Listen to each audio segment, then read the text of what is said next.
रमेशचंद्र एक दिवशी त्यांना म्हणाले, की "बघ वितरक तुझ्या नावावरती चित्रपट घेतात. तर असं केलं तर आपणच जर का चित्रपटाची निर्मिती केली तर कसं होईल?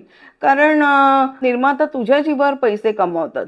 तुझ्या नावाने चित्रपट विकला जातो. तर त्याच्यापेक्षा आपणच जर का चित्रपट निर्मिती केली तर तो सगळा पैसा जो आहे तो आपल्याला मिळेल." तर भारतभूषण यांना सुद्धा भावाचं बोलणं पटलं, की त्यांना असं वाटलं, की अरे बरोबर म्हणतो आहे हा दादा, की आपण वितरक आपल्या नावावरनं चित्रपट विकत घेतात आणि त्याच्यावरती निर्माता खूप मोठा फायदा घेतो चित्रपट सक्सेसफुल झाला की.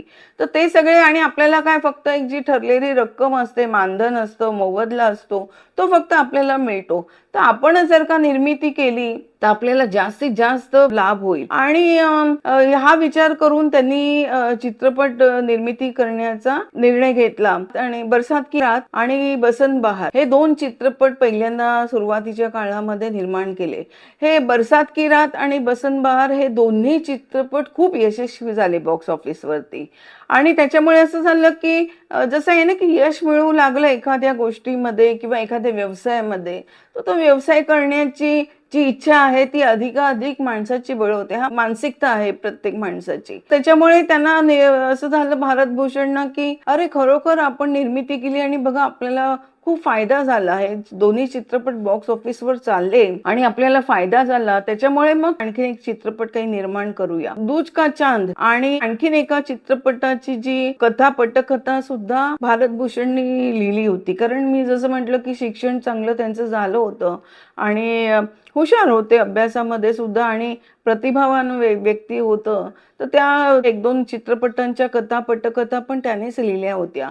मात्र हे चित्रपट ना तसे काही फारसे बॉक्स ऑफिसवर चालले नाहीत.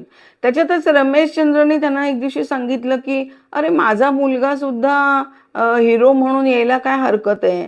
तर आपण असं करूया काही माझ्या मुलाला पण घेऊन चित्रपट आपण बनवूया आणि बघूया कसं काय आणखीन म्हणजे तुला पण थोडासा आराम मिळेल आणि सगळं होईल." तर मग चला भावाचाच मुलगा आहे आणि म्हणून भारतभूषणनी पुतण्याला घेऊन काही चित्रपट सुरू केले. मात्र ते चित्रपटासाठी काही वितरक मात्र पुढे येईनात आणि रचेश बघितल्यानंतर सगळ्यांना असं वाटायला लागलं होतं, की हा मुलाकडे काही फारसा अभिनय नाहीये. त्याच्यामुळे ते चित्रपट बऱ्यापैकी मध्येच बंद पडले. काही विकले गेले नाही चित्रपट पूर्ण होऊन सुद्धा.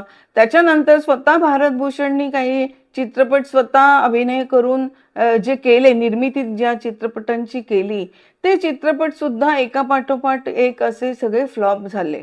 आणि मग अशी वेळ आली की कर्ज डोक्यावरती